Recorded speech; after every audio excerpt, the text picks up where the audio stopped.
In 1615, in a remote mountain dojo in feudal Japan, a master asked his student a question that would change everything. Takeshi, if you face 10 enemies with your sword, how many can you kill? The young samurai answered confidently, "All 10, master." The old master shook his head. "Wrong. You will kill none. Because the moment you think about killing 10, you have already lost to the first." This is the paradox every samurai had to solve. True victory comes not from action, but from presence. Not from technique, but from mind. Not from the sword in your hand, but from the silence in your soul. The samurai who understood this became legends. Those who didn't became corpses. And here's what nobody tells you. This principle isn't about fighting, it's about living. Right now, you're fighting 10 battles: work, relationships, health, purpose, and you're losing all of them for the same reason that samurai died on battlefields 400 years ago. You're everywhere except here. You're thinking about 10 enemies instead of facing the one in front of you. The question is, are you ready to learn what the samurai knew? Chapter 1. The Awakening. Takeshi's Shame. The year is 1615. Feudal Japan. The Tokugawa shogunate has unified the country after centuries of civil war. But in the mountains of Haida province, one dojo still trains warriors in the old way. Takeshi was 17 years old when shame found him. He'd been training in the dojo for 5 years. 5 years of sword practice, meditation, studying the classics. He could execute kata perfectly. His strikes were fast, precise, technically flawless. But he had a problem that no amount of practice could fix: fear. During sparring sessions with bokken wooden practice swords, Takeshi's mind would race. What if I get hit? What if I lose? What if the master sees my weakness? His body would tense. His breathing would become shallow. His perfect technique would crumble. The other students noticed. Whispers in the dojo. Takeshi has good form but no spirit. He thinks too much. He'll never pass the test. The test, the final examination, that separated students from samurai. A real duel, with a real sword against a master. Not to the death, but to the moment where death becomes inevitable. Most students took this test at 18. Takeshi was already 17 and a half, and his master, Yamamoto-sensei, hadn't even mentioned it. One evening, after training, Takeshi approached his master. The old man sat in Caesar formal kneeling position in front of the dojo shrine, eyes closed in meditation. Takeshi knelt and waited. 5 minutes, 10 minutes, 15. Finally, Yamamoto-sensei opened his eyes. "Master," Takeshi said, voice trembling slightly, "when will I be ready for the test?" The master studied him. Those eyes had seen 100 battles, trained 1,000 students. They saw everything. "You are technically ready now," Yamamoto-sensei said. "But technically ready means nothing." "I don't understand, master." "Stand up, take your sword." Takeshi stood, gripped his bokken. "Now strike me." Takeshi raised his sword, but his hands shook. His master was unarmed, kneeling. This was the perfect opening. But something stopped him. I can't, master." "Why not?" "Because you're my master. It would be disrespectful." Yamamoto-sensei's face hardened. "Respect? No. You lie to yourself. The truth is you're afraid. Afraid of what happens after the strike. Afraid of my reaction. Afraid of failure. Your mind is in 10 places except the one that matters here, now, this moment." The words hit Takeshi like physical blows. Until you learn to be present, you will never be samurai. You will be a corpse with good technique. Go. Meditate on this. That night, Takeshi couldn't sleep. He sat in his small room, staring at the moonlight through the window. He'd dedicated 5 years to becoming samurai. 5 years of sacrifice, pain, discipline. And he was failing not because of his body, but because of his mind. He remembered the master's words. "Your mind is in 10 places." It was true.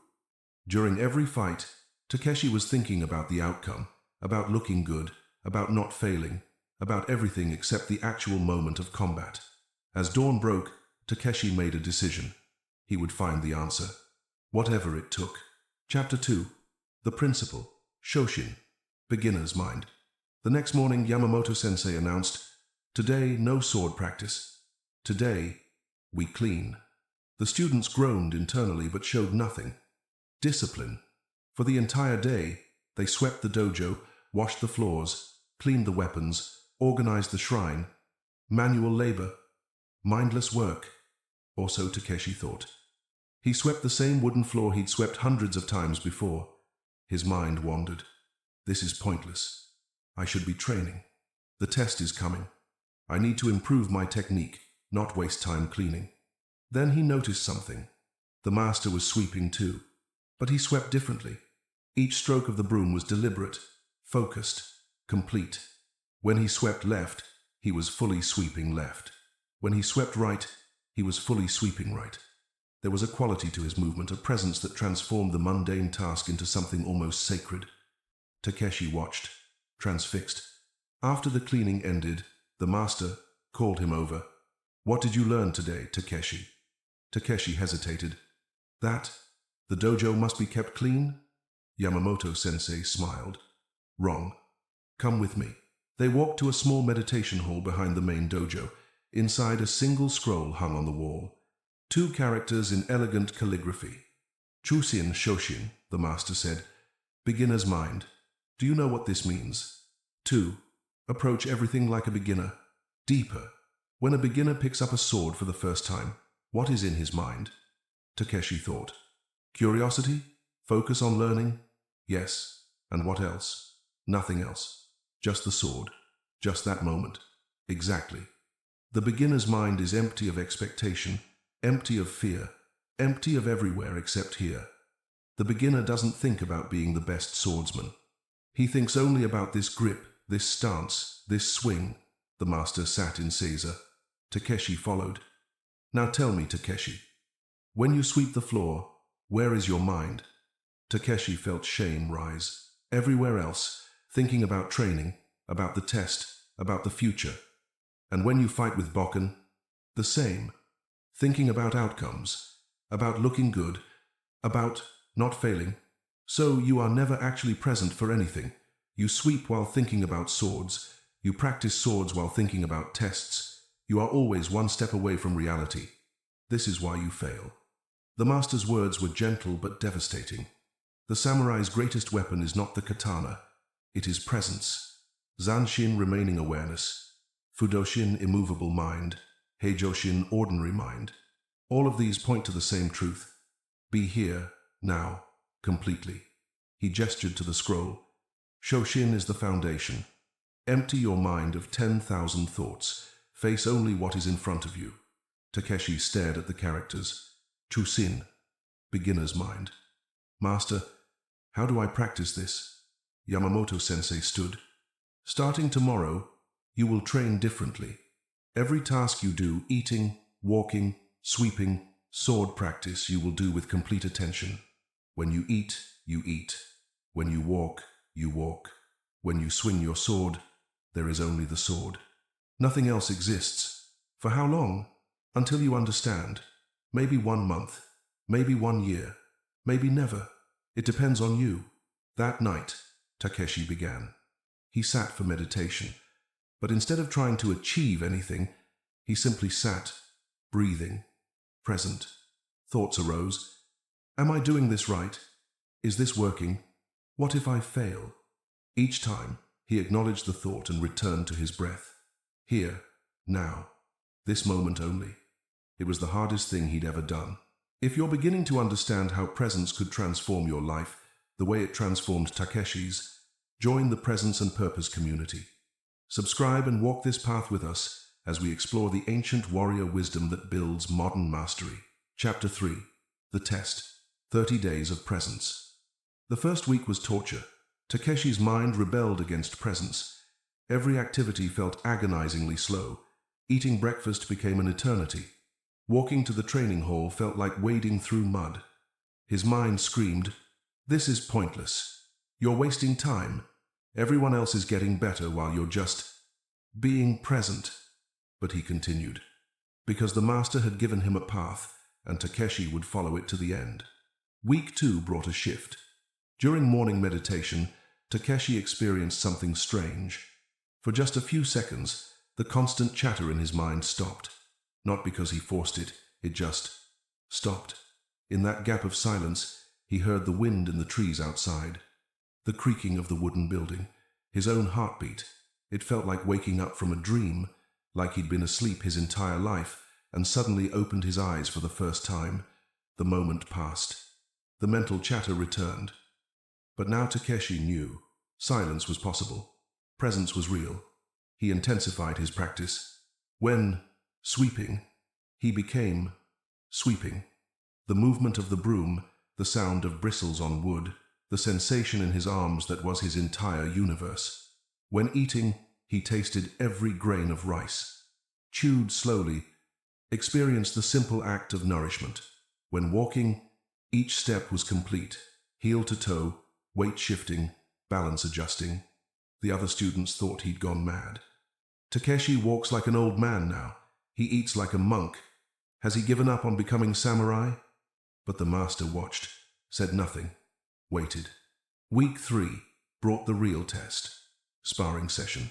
Takeshi faced another student, a talented fighter named Kenji who had already passed his final examination. They both held bokken. Old Takeshi would have been thinking, Kenji is better than me. What if I lose in front of everyone? I need to impress the master. New Takeshi simply stood, present, aware. Kenji attacked, a fast overhead strike, and something miraculous happened. Takeshi's body moved without thinking. He sidestepped, deflected, and countered all in one fluid motion. No thought, no hesitation, pure response. Kenji stumbled back, shocked. They reset, fought again. This time, Takeshi wasn't fighting Kenji. He was simply present with the moment. When Kenji moved, Takeshi responded, not from technique stored in memory, but from immediate awareness. It was like the fight was moving through him, not by him. The match ended. Kenji bowed deeply. That was different. You've changed. Takeshi bowed back, saying nothing. But inside, understanding was dawning. Presence wasn't just a meditation practice. It was the source of all warrior power. When you're fully present, you don't react from fear or thought. You respond from awareness. And awareness is always faster, always more appropriate, always more powerful than thinking. That evening, the master called him over. Tomorrow, Yamamoto-sensei said, you will face your final test. Takeshi felt fear rise, then let it pass. Here, now, only this moment. Yes, master, I'm ready. For the first time in 5 years, it was true. Chapter 4. Warrior Psychology, the Science of Presence. Before we continue Takeshi's story, let's understand what was actually happening in his brain. Modern neuroscience has discovered something the samurai knew 400 years ago. Presence is a trainable skill that physically changes your brain structure. When Takeshi practiced being present, he was deactivating his default mode network, the DMN. This is the brain network responsible for mind-wandering, self-referential thinking, and anxiety about past and future. Every time he brought his attention back to the present moment, he was strengthening his prefrontal cortex, the region controlling attention, emotional regulation, and executive function. This isn't mysticism. This is measurable brain change. Studies on meditation practitioners show increased gray matter density in areas controlling attention and decreased activity in areas controlling fear response and anxiety. The samurai didn't have MRI machines, but they understood the principle perfectly. Miyamoto Musashi, the greatest swordsman in Japanese history, wrote in the Book of Five Rings, in strategy, it is important to see distant things as if they were close, and to take a distanced view of close things. This is presence. The ability to be here while maintaining perspective. The ability to face immediate danger without losing composure. Takuan Soho, the Zen master who advised many samurai, explained it this way. The mind must always be in the state of flowing, for when it stops anywhere, that means the flow is interrupted, and it is this interruption that is injurious to the well-being of the mind. Modern psychology calls this flow state. The samurai called it mushin no mind. But there's a deeper layer. When Takeshi fought Kenji while fully present, His amygdala, the brain's fear center, had less control over his responses. His body accessed trained movements without the interference of conscious thought. This is what the samurai meant by, no mind doesn't mean having no thoughts. It means thoughts don't control you. The Hagakure, a practical guide to samurai behavior, states, meditation on inevitable death should be performed daily. Every day when one's body and mind are at peace, one should meditate upon being ripped apart by arrows, rifles, spears, and swords. This sounds morbid, but it's brilliant psychology. By fully accepting death, the ultimate fear, the samurai freed themselves from fear's paralysis. They understood, you cannot control outcomes, you can only control presence. When you're fully present, fear doesn't disappear, but it no longer controls you. You feel it, acknowledge it, and act anyway. This is Fudoshin, the immovable mind, not unmoved by emotion, unmoved by the need to react to emotion. Takeshi had discovered this, not through reading about it, but through living it. Through 30 days of choosing presence over distraction, awareness over thought, being over becoming. Now he would face the ultimate test. If this journey into feudal Japan is resonating with you, if you're ready to learn the samurai practices that create unshakable presence, subscribe to this channel. We're building a community of warriors who choose awareness over distraction, presence over performance. Chapter 5. The First Transformation. The Final Examination. Dawn. The dojo courtyard. Takeshi stood in hakama and gi, wooden sword in hand.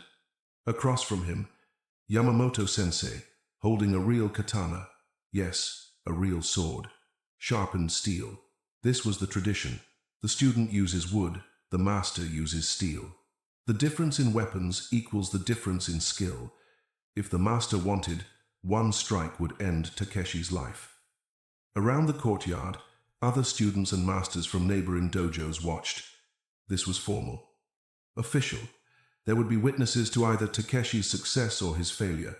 Miyamoto-sensei spoke, voice carrying across the silent courtyard. Takeshi has trained for 5 years. Today he faces the test. Not to defeat me, that is impossible, but to show warrior spirit, to demonstrate presence under pressure, to prove he is samurai. The old master settled into kamae fighting stance. The katana gleamed in the morning sun. Takeshi's heart pounded. His hands wanted to prove, shake. Old Takeshi would have been drowning in thoughts right now. What if I fail? What if I embarrass myself? What if I die? What if... But new Takeshi took a breath, felt his feet on the ground, heard the wind in the bamboo, saw his master's stance. Here. Now. Only this. The master moved. Not a full attack. A testing strike. Fast, controlled, aimed at Takeshi's shoulder. Takeshi's body responded. No thought, no plan, just presence. He sidestepped. The katana whispered past his ear. He countered with bokken, not trying to hit, just responding to the opening. The master deflected. Reset. They circled. Another attack. Faster this time. A combination, high strike, low sweep. Takeshi flowed, body moving before mind could interfere. Block, dodge, counter. The katana never touched him. Around the courtyard, murmurs. This was unusual. Most students spent the entire test defending desperately. Takeshi was responding, adapting, present. The master increased intensity. Real speed now. The kind of speed that kills in actual combat. And here's what happened. Takeshi stopped trying to win. Stopped trying to impress. Stopped trying at all. He simply was, present with each moment. Each movement. Each breath. The fight became a dance. The master would strike. Takeshi would respond. Not from technique, but from immediate awareness. Zanshin remaining awareness. Even after blocking, Takeshi stayed alert. Even after countering, he was ready for the next moment. 3 minutes passed. In combat, an eternity. Then the master did something unexpected. He created an opening, a clear, obvious gap in his defense. Most students would attack immediately, desperate to score a point. Takeshi saw it, recognized it, didn't take it. Because presence revealed the truth. It was a trap, an invitation to overcommit. He waited. The master saw. Understanding passed between them. Then Yamamoto-sensei lowered his katana, stepped back, bowed deeply. Enough. You have passed. Silence. Then, applause. From the watching masters. Takeshi bowed, trembling now that the test was over. Not from fear. From the release of intensity.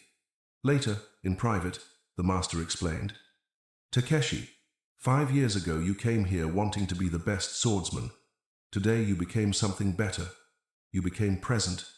The sword is just a tool. Presence is the weapon. When you didn't take that opening, you showed wisdom. The young warrior tries to win every exchange. The true warrior knows some victories are defeats in disguise. Takeshi listened, but something was stirring inside him. A question. Master, I've passed the test.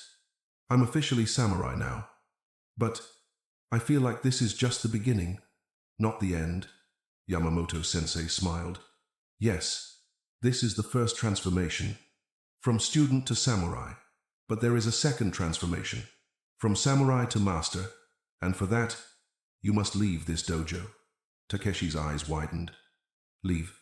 Yes. I am sending you to the temple on Mount Koya. There, you will. Train with the monks for 1 year. Not in swordsmanship. In pure presence. In Zen meditation. Because the next level of mastery isn't about fighting better. It's about transcending the need to fight at all. Takeshi thought he'd learned presence. But in the mountains, with the Zen monks, he would discover that what he'd learned was just the shadow of true awareness. The real training was about to begin.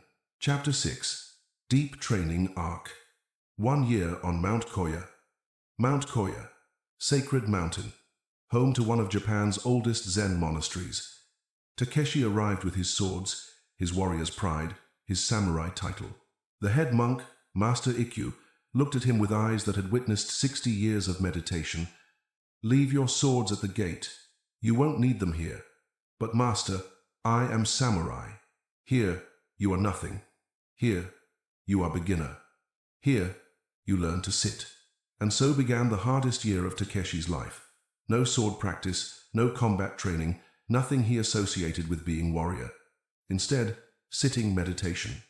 Hours upon hours of zazen. Sitting, just sitting, watching the mind, being present. The first month was psychological warfare. Takeshi's mind screamed. This is pointless. You're a trained samurai. You should be perfecting your technique, not sitting like a statue. His legs cramped, his back ached. His mind raced with thoughts, plans, memories, anxieties. Master Ikkyu would walk between the meditating students, carrying a wooden stick. When he saw someone's mind had wandered visible through posture, breathing, subtle movements, he would strike their shoulder. Not hard, just enough to snap attention back. Takeshi got struck a lot, but he persisted, because somewhere deep inside, he understood. The master at the dojo had sent him here for a reason. Month 2 brought a breakthrough. During one meditation session, Takeshi's mind was particularly chaotic. Thoughts everywhere. Anxiety about wasting time. Frustration with lack of progress. Then Master Ikkyu rang a bell. Time for walking meditation. The student stood, began walking in a slow circle around the meditation hall. 1 step per breath, heel to toe. Complete awareness. And in that moment, something clicked. Takeshi realized, presence isn't about stopping thoughts. It's about not being controlled by them. Thoughts would always come. The question was, do you chase them? Or do you let them pass like clouds? He began watching his thoughts without engaging. Oh, there's anxiety about my training. Interesting. It's just a thought. And he'd return to his breath, to the sensation of walking, to here, now. The thoughts didn't stop, but they lost their power. Month 3 through 6, deepening. The monastery routine became his world. Wake at 4 a.m. Meditation. Simple breakfast in silence. Work meditation, chopping wood, hauling water, tending gardens. More meditation. Study of sutras. Evening meditation. Sleep. Every activity was practice in presence. When chopping wood, be completely with the axe, the wood, the movement. When eating, taste every grain of rice. When reading sutras, absorb each character. Takeshi discovered layers of presence he'd never imagined. There was surface presence, paying attention to the task. Then deeper presence, feeling the space between thoughts. Then even deeper, recognizing the awareness that's always there, beneath all thoughts and feelings. The Zen masters called this original mind, or Buddha nature. The unchanging awareness that witnesses everything but is never disturbed by anything. Month 7 brought the second test. Master Ikkyu called Takeshi to his quarters. "You've been here 6 months. You've learned to sit, to be present in stillness. Now you must learn presence in chaos." He handed Takeshi a letter. "There's a village 3 days' walk from here. Bandits have been terrorizing them. The village headman has requested help. You will go alone, handle this situation, then return." Takeshi felt old patterns activate. The samurai mind. Finally, a chance to use my skills. I'll show them what a trained warrior can do. But underneath that, new awareness. The ego wanting to prove itself. Interesting. He bowed. "Yes, master." As he prepared to leave, Master Ikkyu added, "Remember, Takeshi, the goal is not to defeat bandits. The goal is to maintain presence. Whatever happens, stay here, now. That is your real test." Takeshi walked for 3 days through mountain paths. Each step, a meditation. Each breath, a return to presence. He arrived at the village at sunset. Chapter 7. The final confrontation. The bandit leader. The village was small, maybe 30 families. They lived in fear. The headman explained. "A group of Ronin masterless samurai have been taking our food, our money. We're farmers, not warriors. We can't fight them." "How many?" Takeshi asked.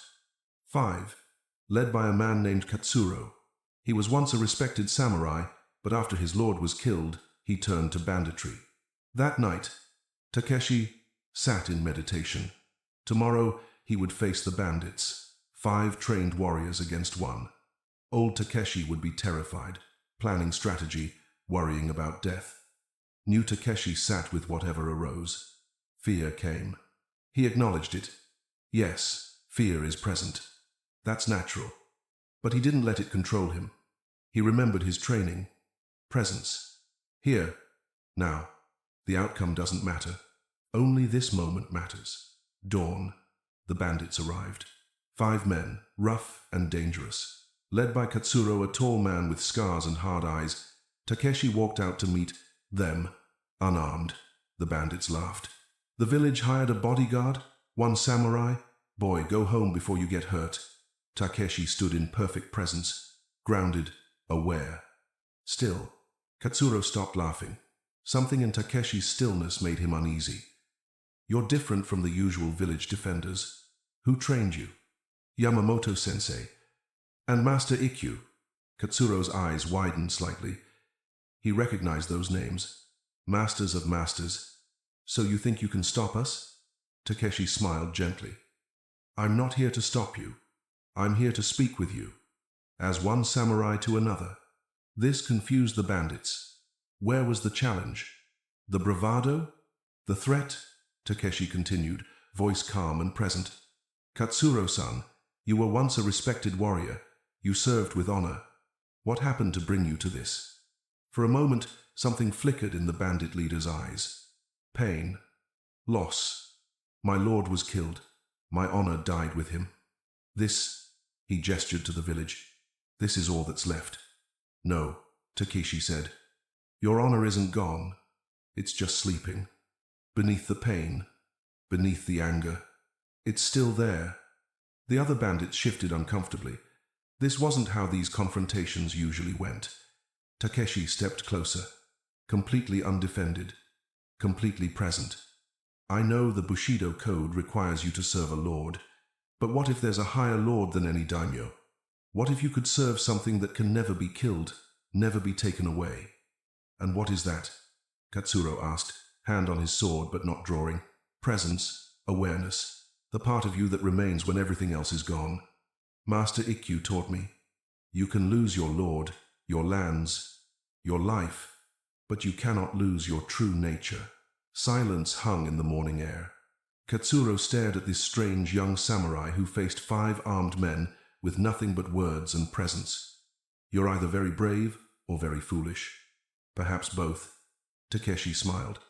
But I'm also very present, and in this moment, I'm offering you a choice. Continue this path of fear and violence, or remember who you truly are. One of the other bandits sneered. Katsuro, why are we listening to this? Let me cut him down. He drew his sword, rushed forward, and Takeshi didn't move. Completely still, completely present. No fear, no aggression, just awareness. The bandit's sword stopped an inch from Takeshi's throat. He couldn't do it. Something in Takeshi's presence, the absolute absence of fear or resistance, made violence impossible. The bandit stumbled back, confused. Katsuro watched all this. Then he did something unexpected. He knelt, bowed his head. Forgive me. I forgot. I forgot what it means to be samurai. The other bandits looked at their leader in shock. Katsuro stood. We're leaving, and we won't return. He looked at Takeshi. Where is this Master Ikkyu? Mount Koya. Perhaps. I'll visit him. If he'll accept a broken man. Takeshi bowed. There are no broken men. Only men who've forgotten their wholeness. The bandits left. The village was safe. Not through violence. Through presence. Takeshi returned to Mount Koya. Master Ikkyu was waiting. Tell me what happened. Takeshi recounted the story. The master listened, nodding. And what did you learn? Takeshi paused, then understanding flooded through him. I learned that presence is the ultimate weapon, not because it defeats enemies, but because it transforms them. When you're fully present, completely grounded in awareness, you become a mirror. And people see themselves reflected back. Katsuro saw his true nature in my stillness. The bandit who attacked me saw the futility of violence in my lack of resistance. Presence doesn't fight. It doesn't need to. It simply is. And that isness is more powerful than any sword. Master Ikkyu smiled. Yes, this is the secret the greatest warriors discover. The ultimate victory is not defeating others. It's transcending the need for conflict altogether. Miyamoto Musashi won 60 duels. But at the end of his life, what did he write? Step by step, walk the 1,000-mile road. He wasn't talking about defeating 1,000 enemies. He was talking about presence in each step. The beginner samurai thinks, how can I win this fight? The advanced samurai thinks, how can I be present in this fight? The master samurai realizes, when you're truly present, there is no fight. This is the final teaching. Shoshin beginner's mind isn't just about learning.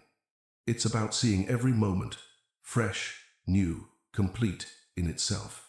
Zanshin remaining awareness isn't just about staying alert after combat. It's about understanding that life is combat, and you must remain aware always. Fudoshin immovable mind isn't about being cold or unfeeling. It's about being so rooted in presence that nothing external can shake your internal peace. You've learned these principles through your sword, but now you understand they apply to everything. Every conversation, every meal, every breath. This is what it means to be truly samurai. Not a warrior who kills, but a warrior who brings life through presence. Takeshi bowed deeply. Thank you, Master, for everything. Your training here is complete. Where will you go now? Takeshi had been thinking about this. Back to Yamamoto-sensei's dojo. Not as a student, as a teacher, to pass on what I've learned. Good. The circle completes. Student becomes master. Master becomes student. This is the way.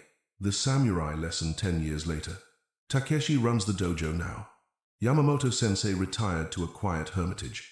A new student arrives. Young, eager, technically gifted but anxious. Reminds Takeshi of himself. Master Takeshi, I want to become the greatest swordsman in Japan. Takeshi smiles. He's heard this before. He said it himself once. Come, sit with me. They sit in Caesar, before the shrine. The same shrine where Yamamoto-sensei taught Takeshi about Shoshin all those years ago. Do you see this scroll? Takeshi points to the characters. Chusin. Yes, master. What does it say? Shoshin. Beginner's mind. And what does that mean to you? The young student thinks.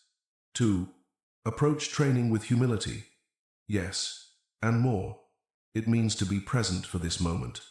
Not the moment when you're the greatest swordsman. This moment. Here. Now. Because I'll tell you a secret. There is no moment when you become the greatest. There is only this moment, and the next, and the next. If you can, be fully present for each one. You'll discover something the greatest swordsmen know. The sword is just a tool. Presence is the weapon. And presence doesn't make you the greatest warrior. It makes you free. The young student looks confused. Exactly as Takeshi once did. I don't understand, master. You will, with time and practice.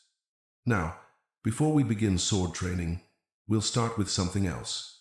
What's that? Takeshi hands him a broom. Sweeping. And when you sweep, just sweep. Be completely present with the broom, the floor, the movement. Can you do that? The student looks disappointed but nods. Yes, master. Takeshi watches him begin, sees the mind wandering, the impatience, the desire to be doing something important. He sees himself 10 years ago, and he smiles. The cycle continues.